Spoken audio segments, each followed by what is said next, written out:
Hello. Welcome to the other side. It's Sunday. I went and saw Spider-Man, so I had to postpone spoiler-free Spider-Man. It was okay. I've heard a lot of different opinions, and I know exactly what happens in the movie, so if you want me to tell you, I won't. If you want me to tell you, I did see the movie, and I can tell you exactly what I saw. Champ will give you accurate facts. I will tell you what I think you want to hear. But yeah, so hi, I'm Champ Champenstein. Okay. I'm Heather. And this is Talk Comics to Me. We talk about comic books, and we're here to do exactly that. It's not a lot today. It's not a lot today. I think it'll go quick. Yeah, not a whole lot, but I don't have a lot of thoughts. I have zero thoughts today. After that whole bathroom situation, no thoughts. All right, you kick us off, baby. I'm gonna go first. This is Odin's Eye. This is a bad idea. Joint. It's issue number 1. They're doing one issue a week throughout the month of December until they release them all. Each issue $10? I believe so.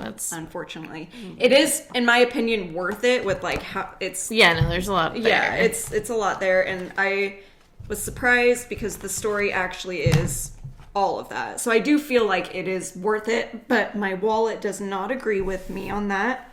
My wallet says it's paper. What are you doing? Anyway, that makes sense. As you may know or may not know, this might be new information to you. I will read any book that has anything to do with any sort of Norse mythology or just Norse in general. If you knew that. So yeah, this book it's called Odin's Eye. So can you guess what it's about? Not that. It is about this young girl who is suddenly plagued with visions that the Allfather is sending her. So she is sent away on sort of a walkabout, I guess. I'm not exactly sure what you would call it. It's a quest that she's on.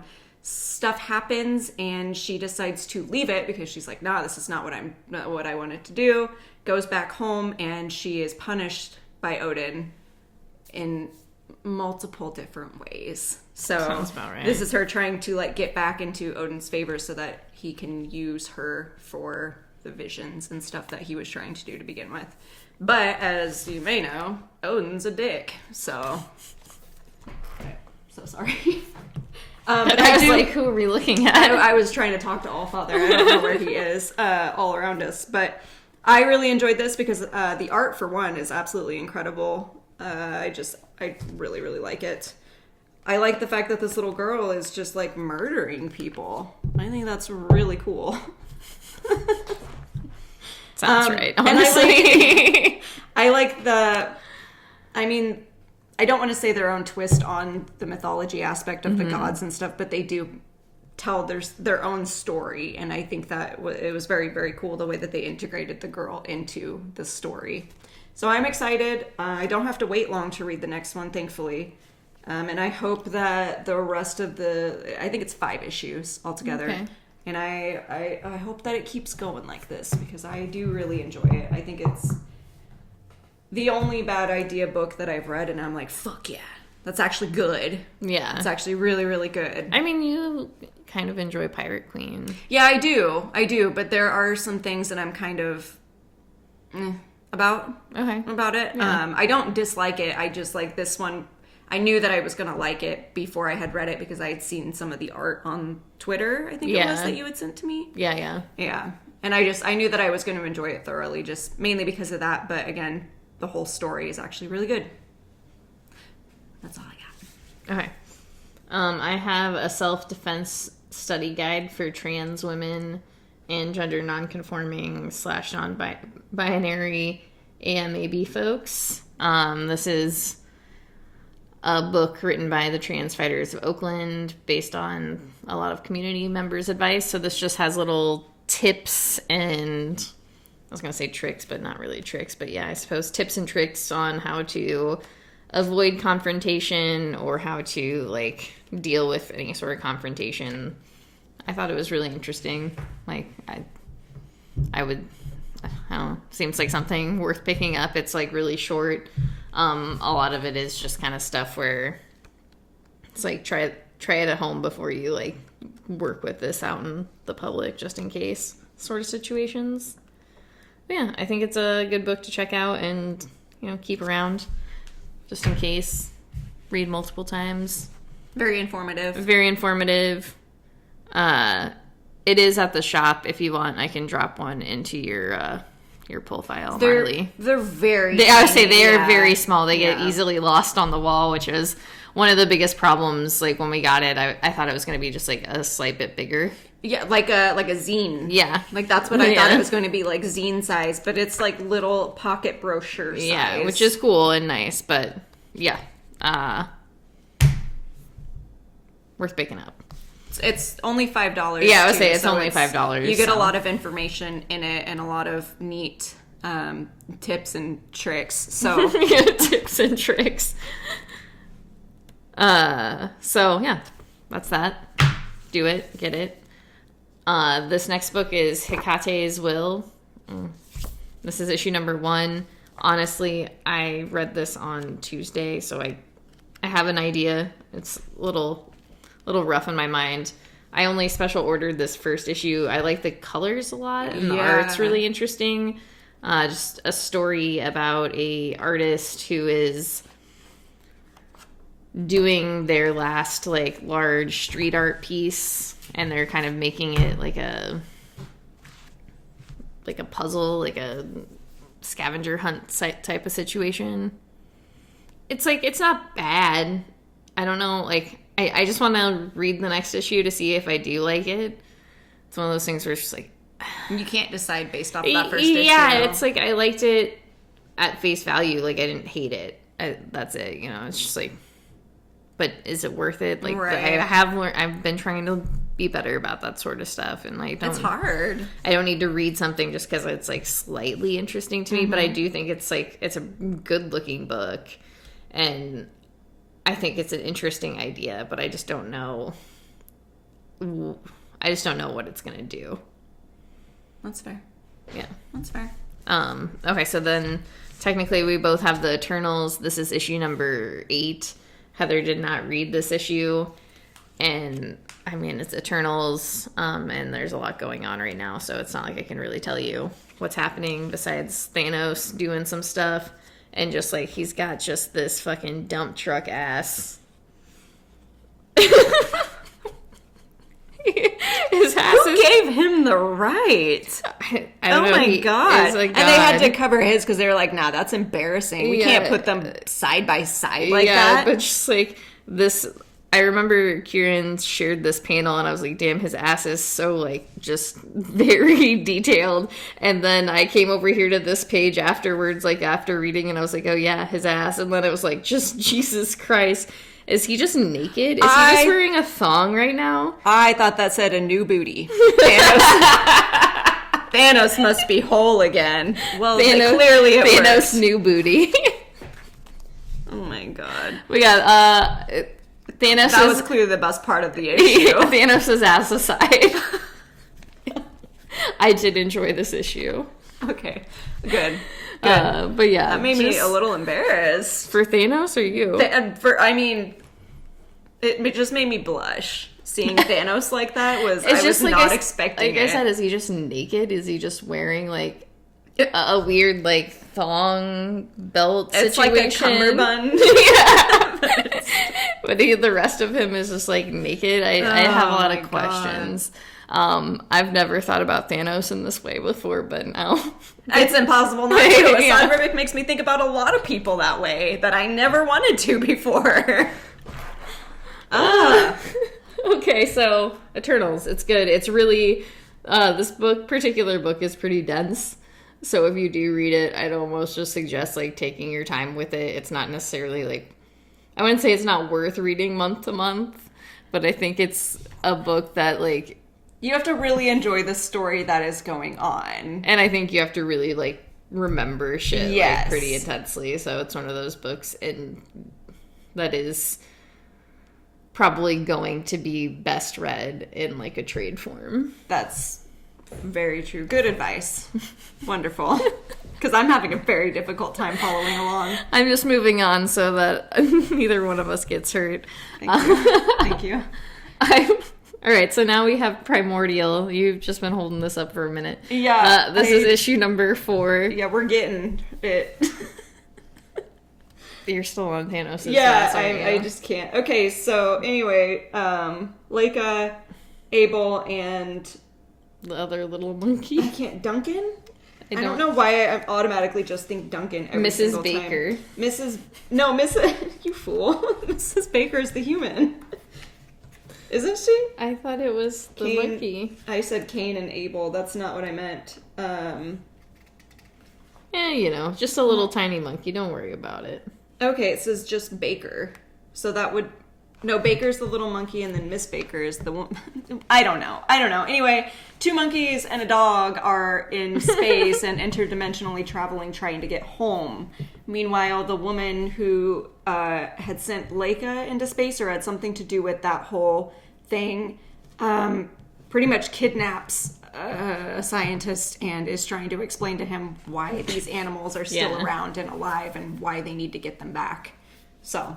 it's 2 points in different dimensions about to meet up. That's all. Yeah, that was really good. That was actually really good. Yeah, Thanks. I'm proud of you. I've been really enjoying that book, and sometimes I feel really unintelligent when I read it because I'm I don't understand really what's going on. But then when I talk about it like this, clearly I do. Yeah, I mean it's a pretty simple book, but I do also think there's a lot of stuff happening where it's just there's not a lot of words, but yeah, I was gonna say within the text of what's not being said, there's stuff, and that's where I feel unintelligent because I have a hard time slowing down with that. If it's just art, I'm scanning it like that, oh fuck yeah, that looks good, and then just scrolling it. Fuck yeah. Yeah, but with this one, I'm actually paying attention to everything that's going on because that's where the story is. So it's very, very good. Mm-hmm. Very good. That's all I've got to say about it. Yeah, that's all I have to say about it too. It's I think it's interesting. It's only 6 issues. Yeah, I think so. Really, I can't wait for Abel to get back home. True. I'm just really looking forward to this Bone Orchard mythos thing with just a bunch of stuff. It looks, just based off of that, it seems like it's going to be really good. I'm a sucker for them working together, and then just some horror stuff. Hell yeah, brother. Into it. All right, go ahead. All right, I do not have a lot to say about this one. He's making such a weird face on this cover. I hate it. Yeah, I hate the fact that it's okay, I know this isn't. Okay, I just felt this was a Christmas issue. I saw this and was yeah, cute, it's Christmas. And it was just because of the snow. There's a lot of stuff that goes, oh, it is Christmas. That was a Christmas tree. Oh, it is Christmas. In real life, too, it is Christmas time. Yeah, it is. We're about to watch Christmas episodes of Buffy. We're getting real Christmassy, baby. Yep. Okay, but anyway, yeah, this is just continuances of the stories that have been in here previously. A couple new singles, one-shots, darn it. But the Nightwing one, Teenie Howard does, and it's very good, of course it is. But as I always say, I think the art is one of the things that carries this book for me so much. There are some stories I just don't really care about, but the art is just really good in it, which is why I keep it on, because I've been learning a lot about Batman in these books. All right. I don't care about it, but I've been learning a lot.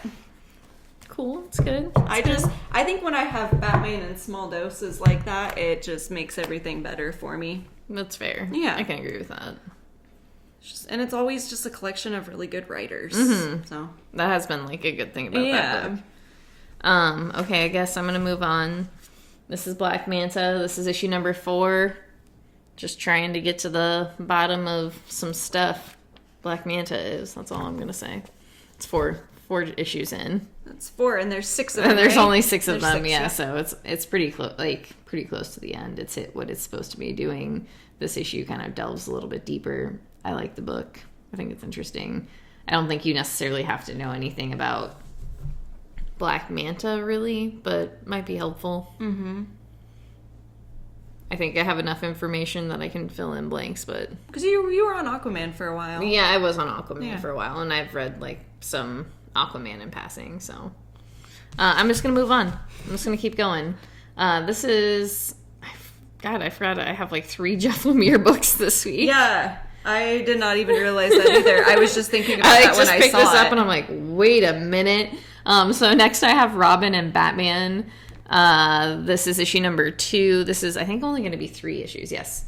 And this is just kind of like a short little story about Robin's beginnings with Batman and how he's adjusting to being with Bruce. And in this issue, he gets to go to the Justice League headquarters for his birthday. Cute. And meet up with all of the members of the Young Justice. So that was really cool. I did like that a lot. And they, did some little missions together. That's very cute. And then at the very end, I loved... Spoilers. I'm going to spoil this because Guys, spoilers. I just wanted to tell you. It's just like a really very Batman-esque moment because, Robin's talking about how he's had just, like, the best time with all of these kids, and then Batman's like, okay, debrief me.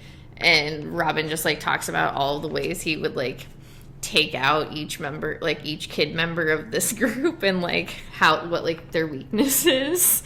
And Alfred's just like, what the fuck, bro? Allow me to look at this, please. I need to see. So, yeah, this is the page where he's doing it, and then... Yeah, so I thought that was a really, like, interesting little moment, and I really liked it just because it is just, like, very, very Batman. Just, like, yep, of course he would... Wouldn't just let his, like, kid sidekick have fun on his birthday. He also has to be, like, figuring out how to maybe potentially murder his newfound friends. So, yeah, good stuff. I love that. Very cool. Yeah, it was very cool. Agreed. That was really cool about it. That dude needs therapy more than anyone else on Does he know that you can get it for free? I mean, he's rich. He can just... that's what I mean. Literally it's like just pay free. For it. So now this is Jeff Lemire's Maze book. This is issue number 4. Is it? Oh my god, it is. It's number 4. Yeah, Heather and I had I liked our conversation we had about this the other day. Because I think this was probably my least favorite issue of this. And I can't, like... I can't talk about this issue particularly in the part that I did like the most until next round. Mm-hmm. But that was like the reveal, I guess, was one of my more favorite parts, just because it led me to I like the depth of what the story is trying to do, but I also feel like it's almost like too busy. Yeah. There's there's a lot that happens in this one, but also not enough. Mm-hmm. I did like this issue a lot, and I think I mostly liked it because of the way that the story is being told in this particular one.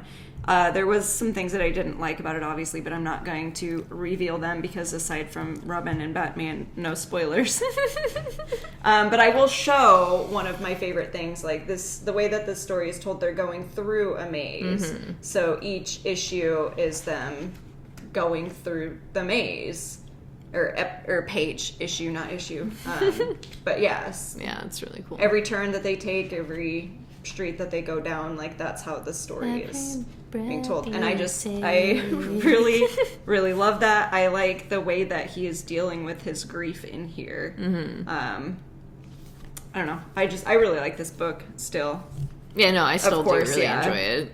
But I'm very excited to see how the rest of this plays out, because it is taking kind of a turn that I wasn't really expecting, because I didn't know what to expect. Yeah, no, I think that's the same.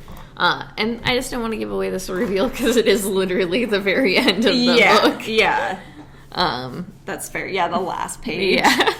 But no, I would say pick it up. Yeah, I would say it's definitely worth picking up, especially if you like Jeff Lemire stories. Mm-hmm. And maybe it would be a little more fluid if we read it all together rather than one issue at a time. Yeah. But I feel like that's probably why I liked this one a lot is because I had gone back and reread the third one like a few days ago.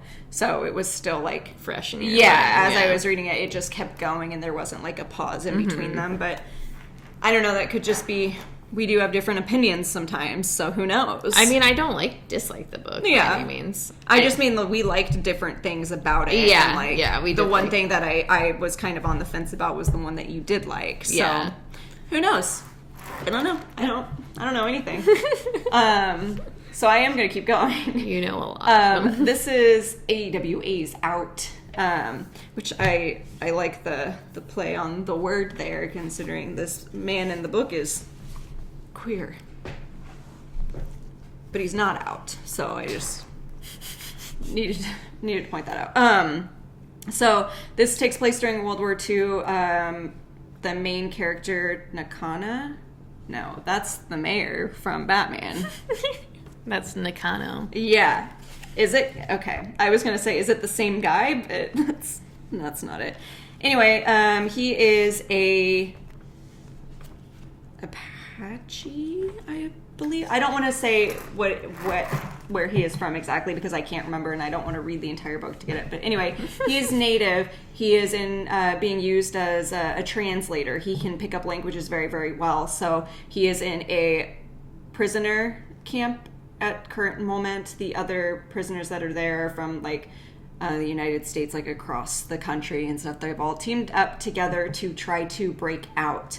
While this is happening, the translator has been kind of recruited by the Nazis to speak with the ancient vampire they have trapped in a hole because they can't understand what he's saying. He speaks another language. So our beautiful boy uses his skill of translation to team up with the vampire instead and get back at the Nazis in return for the vampire's freedom. So it's I absolutely love this book. This is probably my favorite issue because the betrayal I was not expecting. I had no idea what was going on. Yeah. I was like, what the fuck? Because they're talking and then 1 minute they're just gone. I was like, what the hell's happening? But the one thing that I do not like about it, however, is obviously this is during World War II, so queer people were not exactly welcomed. Mm-hmm. 2 of the guys in the camp are queer, and they get beat up, and I don't like that. But they get theirs. You know who the vampire is on the side with. Yeah, so, of course. You know? Vampires are, not gay. They're not gay at all. They're, super straight. Just like our boy Angel. He's not my boy. Mine either. Christopher's boy. Yes, Christopher's boy. So now, moving on. This is regarding the matter of Oswald's body. This is issue number 2. Lee Harvey? Yes. Okay. They're just trying to make sure I think they're trying to get to the body before anyone else does. Or trying to get to people. Lots of stuff's happening. I can't remember right now. Is it historically accurate by any means? Yeah, this is super historically accurate. Okay, good. It's about the people who cover up the non-death of Lee Harvey Oswald. It's a pretty big conspiracy right there. Yeah. I can go into that, but I won't right now. I think you would like one of these characters, this little redheaded man. Yeah, I do just based on... Look at that gun that he's got. Of course I like him. Yeah, so it's a fun book. I do enjoy it. Like I said, I read this on Tuesday too, so I can't 100% remember what happens besides them trying to infiltrate and causing a big scene at a bar. Okay. Just being loud and then figuring out kind of maybe whose side they're on or not on. Weird stuff. Just a lot of weird stuff. Does it take place in the 60s? Mm-hmm. Okay. It takes place this is taking place before JFK is shot. Okay. I didn't know if it was I said historically accurate or if they just took the same events and then changed. Okay. Yeah, no. Cool. It's historically accurate in the sense that it's Takes place the same time. Okay.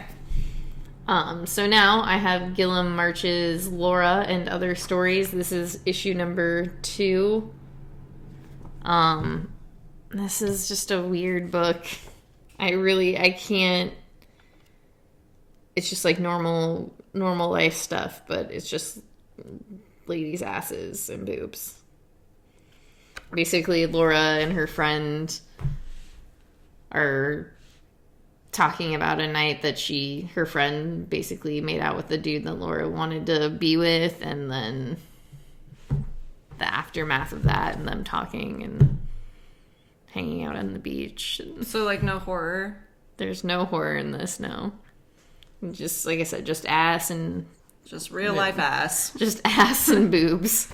Okay. Like, I don't know if you do see boobs, well, but you definitely see ass. There's lots of ass. I feel like there is boobs in here. See, there's half part of boobs. Anyway. Okay. You know. Just...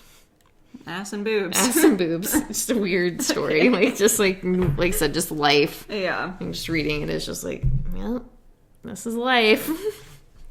This is living. I get it. This is everyday life. Okay, so next we have The Rush. This is issue number 2. And Nettie is looking for her son and basically won't give up no matter what these like dudes are telling her. Like, this is a rush town. These men are out of their fucking minds. You should probably just go. Yeah, she keeps having like dreams that he's still alive. Like she knows. I mean, mothers always know when their children are alive. Is what I've heard. Like, you can tell the second that they die, you just know something's wrong, as if it's like a weird sixth sense. Who knows? Maybe it is. But yeah, there's secrets in the Yukon Territory, and the miners are all very weird. Yeah, that's really it without getting into it. Yeah, really. There's like monsters and stuff, but very like subtle monstrosities. Yeah, I felt like this wasn't as dense as that first issue was. It felt like a little more approachable, because that first issue as I was reading and I was like, Jesus. Yeah, it's a lot Christ. of words. But I don't feel like I understood what was going on as well for some reason in this one. Like in the first one, I had everything that I needed to know right there in front of me. I just had to read it. But this one, there was just a few like pages in there where I was like, I guess I just don't understand what that means. Like, what just happened? And I had to go back and read it and stuff. I still really enjoyed it. I think it's a really good story, and the art is just beautiful. The art is so good. It's so good, yeah.